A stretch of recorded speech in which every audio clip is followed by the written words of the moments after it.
Washington Journal continues. Congressman Eliot Engel is our guest, Democrat of New York. He's also the top Democrat on the Foreign Affairs Committee. Thank you for joining us today. My pleasure. Thank you. I want to get your perspective on what's happening in Egypt. Here are some of the headlines in the Wall Street Journal. Egypt is moving to detain the chiefs of the Muslim Brotherhood. There's also a piece looking at Defense Secretary Chuck Hagel and his role. It says the U.S. Defense Chief mans the hotline to Cairo. The relatively new defense secretary is having to deal with what's going on there. What do you think should be the U.S. response right now to Egypt? Well, Egypt's a very important country. It's the most populous Arab country. We've had very strong ties with Egypt for decades. Our military-to-military ties are extraordinary, and it's just very important. We have to make sure that things are right in Egypt. And we certainly have a stake there. So what I would like to see is I would like to see it return to civilian control as soon as possible. But let's remember Morsi was no friend of the United States, and turns out he wasn't even a friend of the Egyptian people. He ruled, tried to rule by fiat. The economy was tanking. He was more and more undemocratic. And so, you know, my mother used to have a saying, don't cut off your nose to spite your face. And I think it's important that we continue aid to Egypt. I think it's important that we continue to have a partnership with them. We can't turn our backs, and we need to be engaged. So I strongly support our Defense Secretary's engagement and the administration's engagement. This is too important to get wrong. And Congressman Engel, you've been critical of the Morsi government and also the Muslim Brotherhood. Is this a coup, though? And if it is a coup, does it break our laws and our procedures of giving them aid? Well, it could be interpreted either way. I mean, it's really the way I look at it, a semantical discussion. We need to continue aid to Egypt. If we stopped aid to Egypt, it would just be tragic. It would not be in the best self-interest of the United States of America. And so we've got to figure out a way to continue to aid Egypt, if it's a national security waiver or however else we figure out to do it. But we need to do it. We cannot stop aid to Egypt. Again, we've got to get it right. Our whole plans in the Middle East are built upon the United States and our alliance with Egypt. Egypt helps us with lots of things, has a peace treaty with Israel, is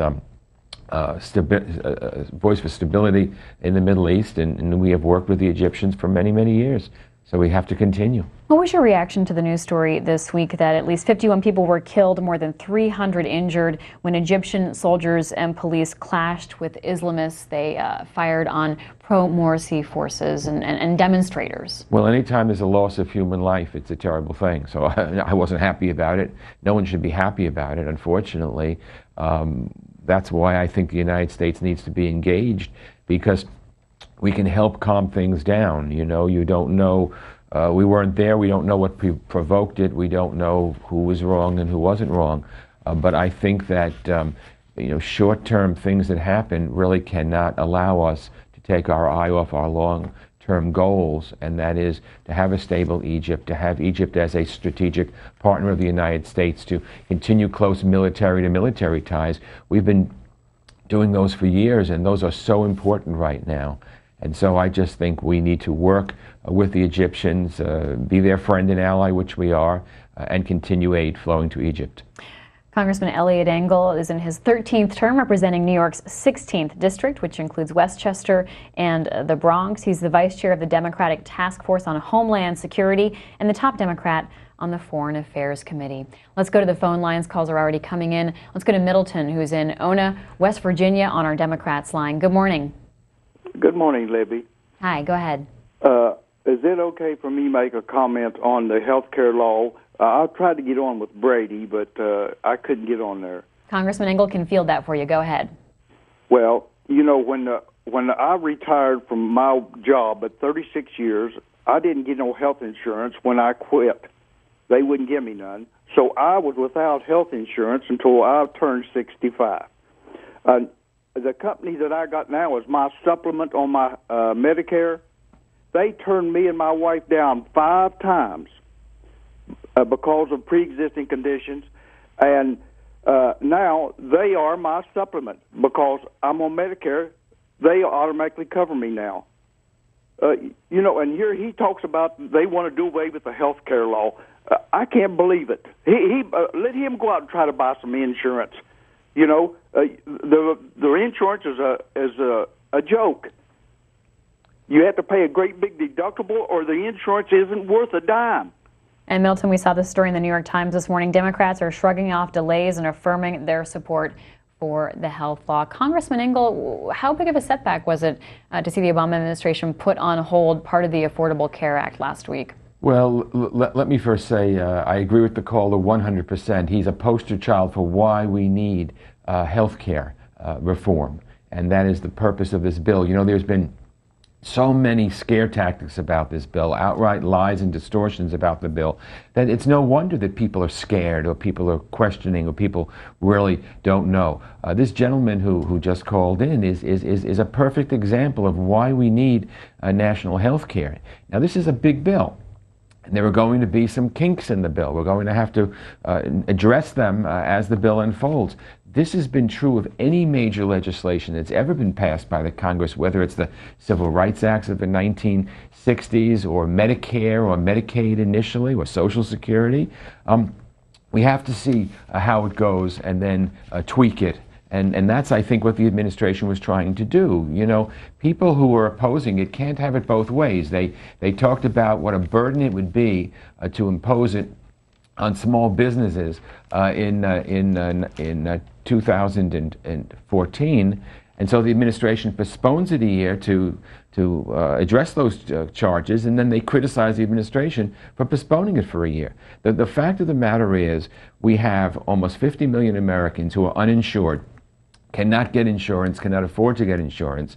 And what this Affordable Health Care Act is, or Obamacare, whatever you want to call it, it's an attempt to say that we want to see most Americans insured, and we don't want insurance companies to deny people insurance because of a so-called pre-existing condition or a cap. We want to have young people stay on their parents' health insurance, and we have it now till 26. And this is an attempt. Now, will there be problems with it? Sure, but we'll have to see as it plays out what needs to be changed. But the very people who would like to kill it, who have been saying that the president should delay it, now criticize him when he delays it. So you're damned if you do and you're damned if you don't. I think that this was an attempt by the administration to be fair and to listen to some of the criticisms and say, okay, well, maybe we need an extra year to kind of work out some of the difficulties. And I think that's a good thing, not a bad thing. Gaithersburg, Maryland. John is a Republican. Hi. Hi, good morning, Congressman. Thank you for taking my call. Good morning. I basically have three points I'd like to make and have you address. One is, with regard to foreign aid in Egypt, times change, situations change, and you talk about continuity in giving aid to Egypt. There's a lot of people in this country that have to make personal decisions and cut back due to the economy. So I would just like to have you address, we need to be taking more of a return on investment perspective. What are the differences, or what are the alternatives between putting that money in Egypt versus putting that money into this country? Secondly, I just want to talk about the narrative around the 11 million for immigration, and then on the other side we have health care. The math does not work. If we let 11 million people or more in this country, most of which will not have health care, those numbers do not work to make us afford Obamacare at the levels that it is funded today. Could you please address that? Well, let me first say that foreign aid, total foreign aid, everything we do around the world, is less than 1% of our total budget. That's a very, very low figure. We are the leader of the free world, and with that, we have responsibilities, and more than responsibilities, it's in our national interest to have allies around the world, and certainly in important countries like Egypt. I mean, we can always say, well, what are we taking money and using it abroad, and let's use it internally? I mean, that kind of gets a good applause, but the truth is we need a balanced policy. We need policies that spend on domestic programs and we need policies that make sure that United States interests are protected all around the world. So I don't think it's an either or.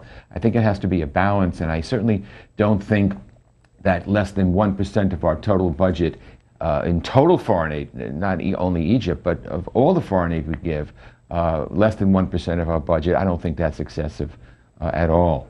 Again, when you talk about immigration reform, we are looking at the Senate's bill.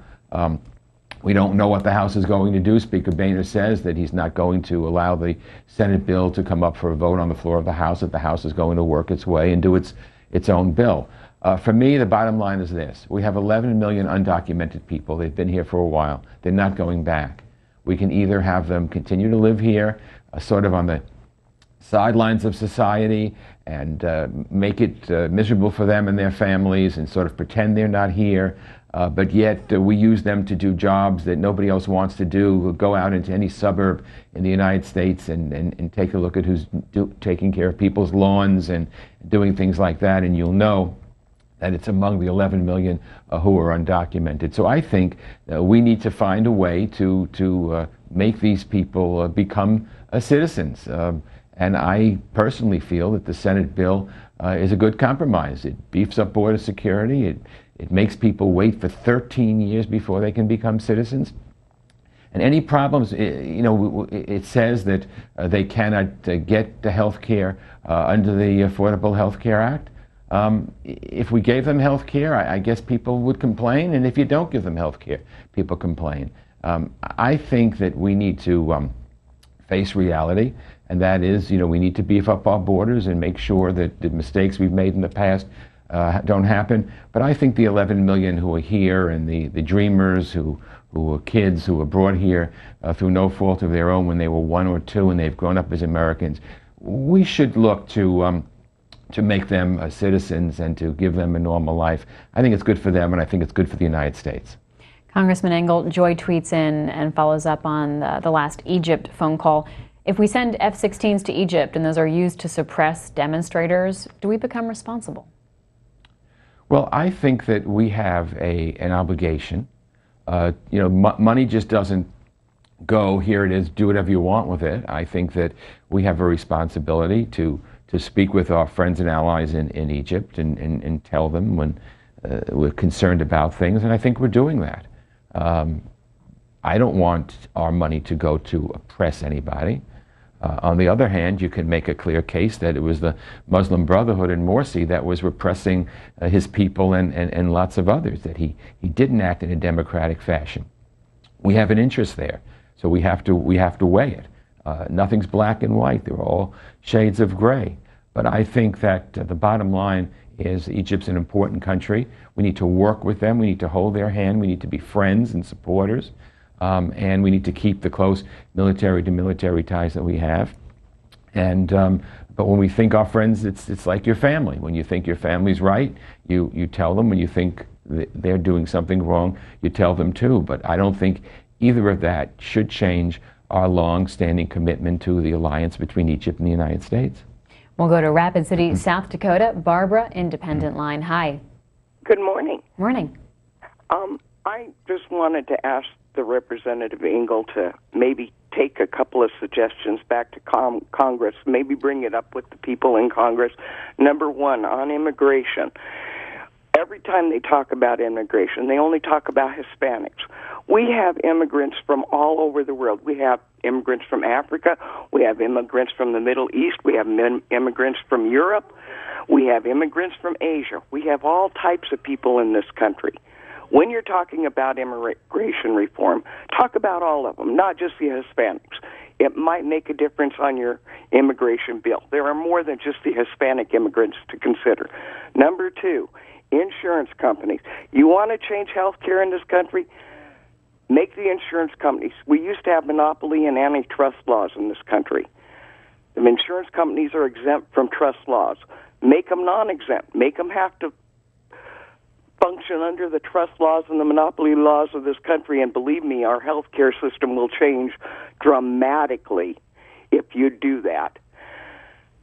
These are just suggestions that maybe you could talk to the people in Barbara. Congress. Let's get Congressman Engel's response. Well, thank you. I must tell you that many years ago when I was in college, I went cross-country with two of my friends, and we were in Rapid City, and I always have great memories of that beautiful place. So that's what I thought of when they said you lived in Rapid City.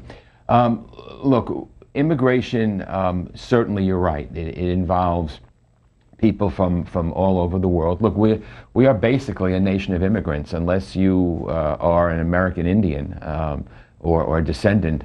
We're all children and grandchildren and sons and daughters of immigrants. My 4 grandparents were born in Eastern Europe and came to this country 100 years ago. People have want to come to this country because it's the greatest country in the world, and there are so many opportunities for people. And so, yes, I think you're quite right. It's not only Latinos; it's people coming from all over the world. In terms of the insurance companies, look, the insurance companies fought the Health Care Act tooth and nail because what we were trying to do is try to get cost controls for health care under control. And basically, we don't want a situation where insurance companies can collude amongst themselves and they can tell you what premiums they're charging, and you don't have any ability to try to bring the premiums down.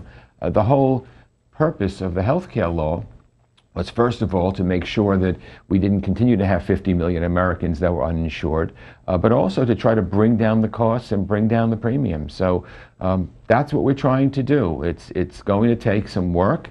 It's not going to be easy, but I believe it's doable, and it will be good for the American people ultimately. And I wish people would stop scaring other people about it, because I think that after several years have passed, most Americans will agree that the health care reform is going to be a good thing for America, not a bad thing. Congressman Eliot Engel sits on the Energy and Commerce Committee, and he's the ranking Democrat on foreign affairs. Let's look at Syria for a moment. USA Today reports that a month after the White House announced it would supply arms to rebels fighting Syrian President Bashar al-Assad, there are a few signs that weapons are getting there, but it turns out U.S.-made arms are showing up in the hands of militias backed by Assad, and the story goes on to speculate about how those weapons could get into Assad's control. But where are things at in terms of arming rebels? Do you support that? And how is the Foreign Affairs Committee having any influence on this? Well, I support arming well-vetted rebels. We know the rebels who are fighting for democracy. That's the Free Syria Army, led by General Idris, and they're the ones that we should be arming.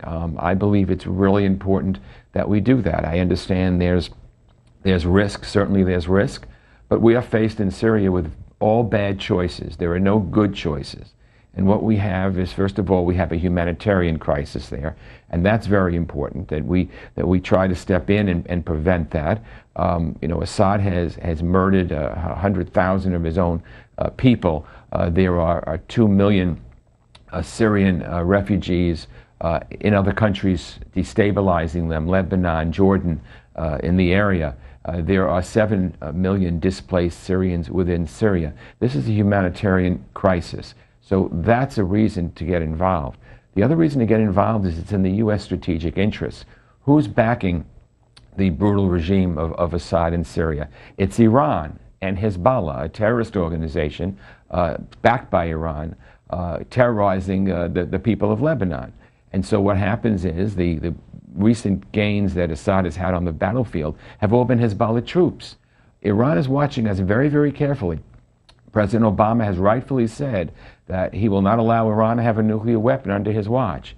And the Iranians are watching what we do in Syria to see what kind of resolve we have in terms of preventing them from having a nuclear weapon. So I favor arming the Syrian rebels. I have put in legislation that would do that. It's co-sponsored by Chairman Mike Rogers of the Intelligence Committee. I'm a Democrat. He's a Republican. I believe foreign policy, where possible, should always be bipartisan.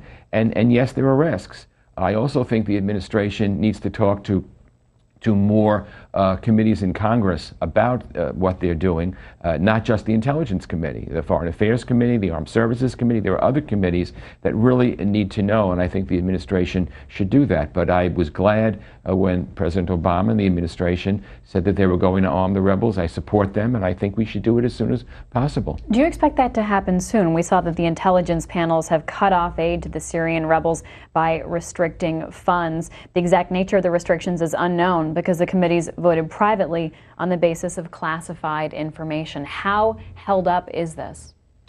Well, you know, I first of all think that to say it's classified and therefore we're only going to deal with the Intelligence Committee is a wrong thing to do. I think that we're going to get weapons to the rebels, and I think we'll find a way to do it. And I think that Congress obviously needs to be consulted, but I think it would be a tremendous mistake right now to hold it up, allow Assad to win with Iran's backing, with Hezbollah's backing. I think it brings us more headaches in the future. You know, back in pre-World War II, there were a lot of talks about appeasing Neville Chamberlain talked about appeasing Hitler, and they tried to appease him for a while, and it only brought them more trouble later on. Sometimes you really need to stand up, and I think this is the time we need to stand up. We cannot allow Iran to have a nuclear weapon, because if Iran has a nuclear weapon, Egypt, Turkey, United Arab Emirates, and Saudi Arabia would have nuclear weapons quickly after that. And a nuclear-armed Iran is an existential threat to Israel and an existential threat to our allies in Europe, our NATO allies in Europe. And so I think that we have a stake here, and we can't put our head in the sand. Congressman Eliot Engel, Democrat of New York, representing the 16th District, Westchester, Bronx area. Dina is up next, Poughkeepsie, New York, Democrat. Hi, Dina. Hi. Thank you for taking my call, Congressman. Since the public approval of Congress is an all-time low, I feel like when we are critical of our government or ask questions that we are shot down or not answered at all.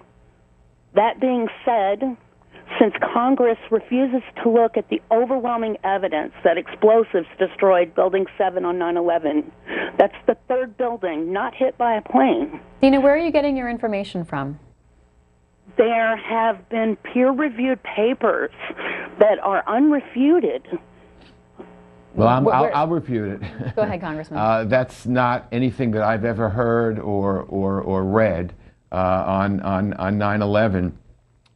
We know what happened. People went into the World Trade Center, hijacked two planes, Saudi Arabian Islamic radicals, and killed 2,000 people in my hometown of New York City. So these conspiracy theories and these other theories, they might sound intriguing, but they have no basis in fact, as far as I'm concerned. How much do you hear people talking about this, and where do you think that comes from? I don't hear too much of it. Occasionally you'll hear it, and it just comes from the fact that people want to believe what they want to believe. I think that there's nothing that I've read or heard or seen that would indicate that anything short of those two planes that went into the World Trade Center and killed 2,000 innocent people. Nothing else did that. It was the evil hijacking of those airplanes that did it. Amina's up next in Centerville, Virginia, Republican caller. Hi, Amina. Yes, hi, good morning. Good morning, Congressman. Good morning. I have, first of all, let me give you a very quick background about myself. I am an American U.S. Navy veteran from Egyptian origin. And I have a message for you today to take back to Congress, to the Foreign Relations Committee. And it's of three main points. So I would really ask you to be patient with me as I make my points very quickly. Number one, the first point, what's taking place in Egypt now is definitely not a coup.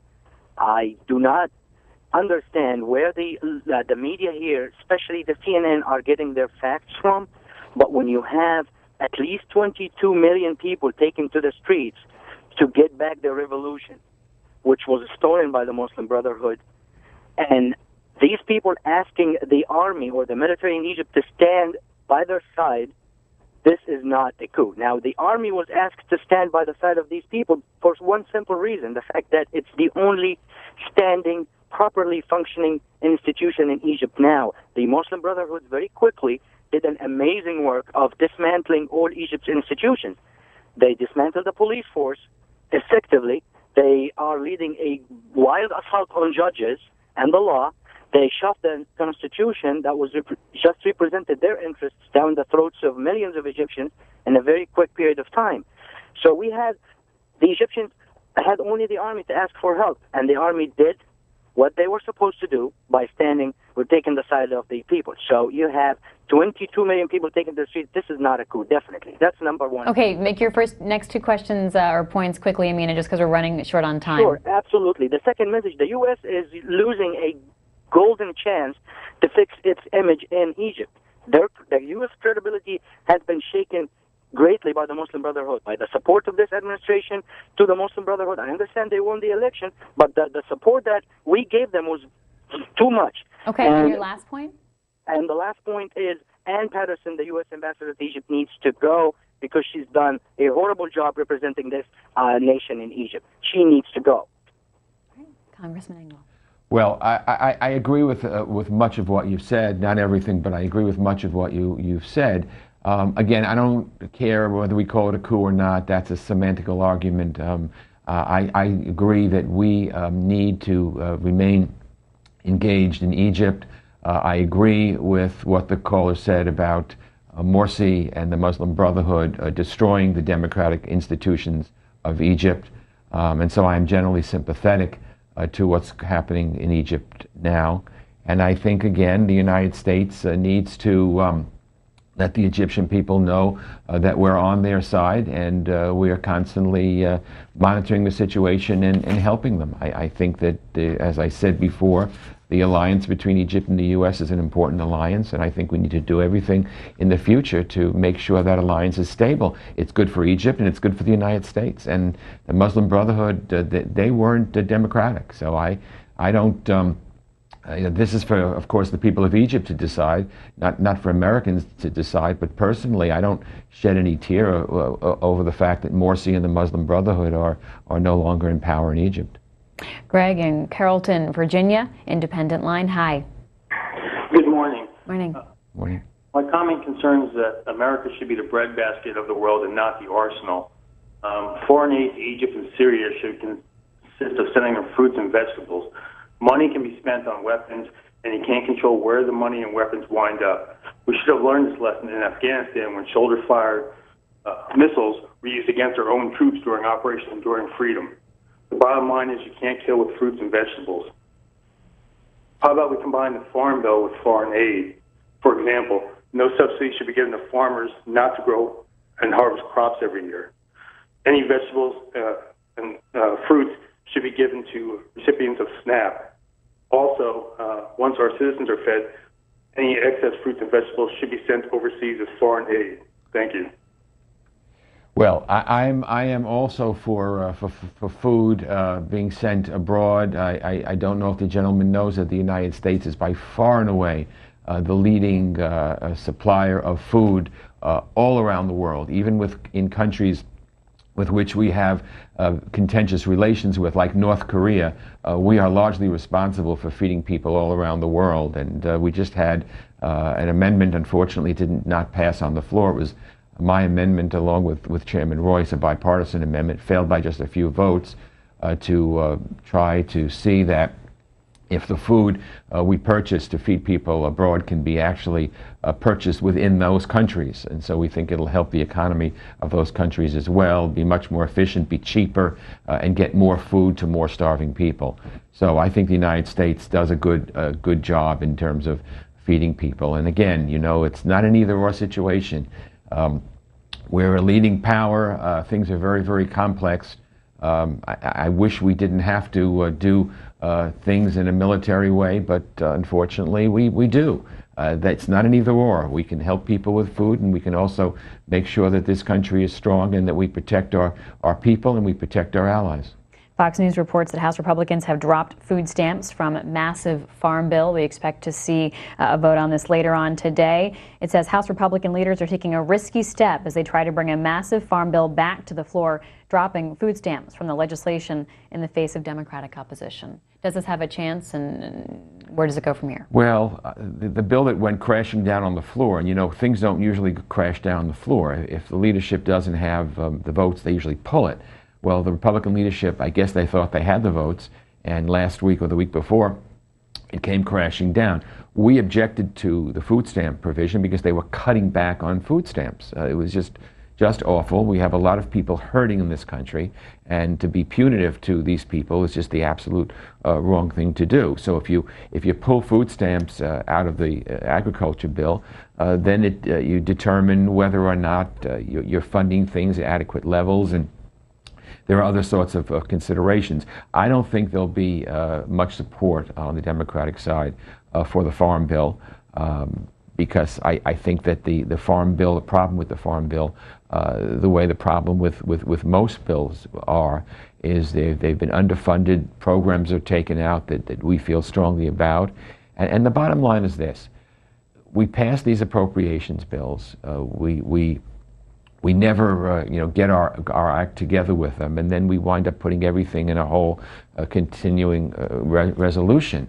I want to see some real. I want to see real negotiation between the House and the Senate. I want to see an end to the sequester, which is the stupidest thing that Congress has done in a long time. I'm proud that I voted against the sequester 2 years ago when it was first put up.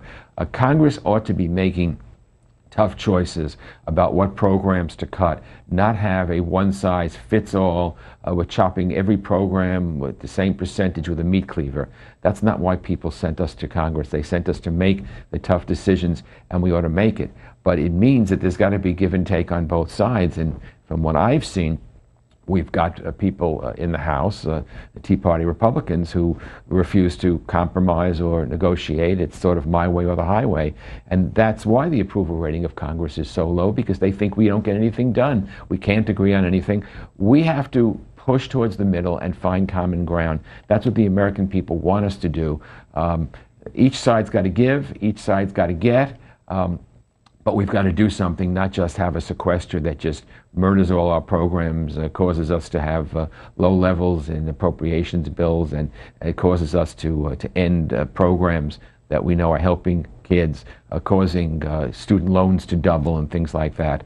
Congress really should stop doing what it's doing and sit down and come up with a grand plan, a broad plan that maybe no one would be completely happy with, but everybody would understand that that's what is good for our country. Representative Eliot Engel serving his 13th term in Congress, Democrat from New York. He also spent time in the New York State Assembly, and he was a teacher and guidance counselor in the New York City public school system. Redding, California, Thomas, Democrat, go ahead. Hi, Libby. Hi. Hello, Representative Engel. Hello. I want to say up front, I am a liberal Democrat. And I want to thank you for the service to your country, our country. It must be beyond frustrating, sir, to serve in the U.S. House of Representatives when the majority really has no desire to govern. Let's take the immigration bill for just an example. The immigration bill passed in the Senate is terrible legislation. But it is terrible legislation because of the demands of the Republicans. For instance, of the 11 million undocumented workers here in the United States, they have to wait 13 years to even file for citizenship. We need to put 10,000 more troops on the border, employ more drones, and even, more high surveillance equipment. We have to build 750 miles more of border fence. We're going to spend $30 billion on border security when the Republicans want to cut $40 billion from food stamps. And Thomas, we're going to have to throw it to Congressman Engel because we just have a few more minutes left. Well, I understand your frustration. I'm frustrated too. I've sat and listened to this. I mean, I think the bill in the Senate was a compromise bill, and I support it. Again, in a compromise, you don't get everything you want. The other side gets half, and your side gets half. And I think that was the attempt to work that out in the Senate bill. The problem is that the House Republicans don't like the Senate bill. So all the things that you find objectionable in the Senate bill, they want to worsen it from your point of view. And so that's, I think, a very, very real problem. We've got 11 million undocumented people. They are not going back, and we ought to see what we can do so that they can work their way towards being citizens. And I think that will help this country, and I think it'll help them personally. In terms of border security, if that's the price we have to pay to get an immigration bill, then I'm for it. And that's what you have in a situation where you've got to work with people who don't agree with you. You've got to swallow some pills that you don't like. But I think that if we get immigration reform, like the bill in the Senate, we ought to embrace it. We ought to kind of swallow the things we don't like, but I think for the greater good, we move on. And I think people from the opposite point of view take the same tactic. They don't like making the undocumented people citizens, even if it takes 12 or 13 years. And I agree with you, that's an awfully long and ridiculous time, but at least it's doing it. And again, it's a compromise. Congress ought to do more compromises like that, again, in the budget, and we ought to get rid of the sequester. Congressman Engel, 1 minute left, but let's get this last tweet in there. How can the president choose which part of the health care law to delay or enforce without congressional approval? Well, that's a question, and some people think that the president should go back to the Congress. The problem is we have voted something like 37 times in the House to repeal the health care bill, which is absurd. And I think the administration feels that they're never going to get a fair shake on the health care law in the House, and it's going to just be delayed and delayed. And, you know, the Republicans who don't like the health care law cannot have it both ways. You know, they cannot say it's a terrible bill and it should be repealed or delayed, and then when you delay it, they say how terrible it is that you're delaying it, you need our approval. So I think the president's doing the best he can with what he has. I think the health care bill will be good, and I think the American people, after they see how it works, will decide that they like it, and it'll be good for most people in this country. Congressman Eliot Engel, Democrat of New York, representing the 16th District. Thank you so much for your time this morning. Thank you. It's been a pleasure. That's all for Washington Journal.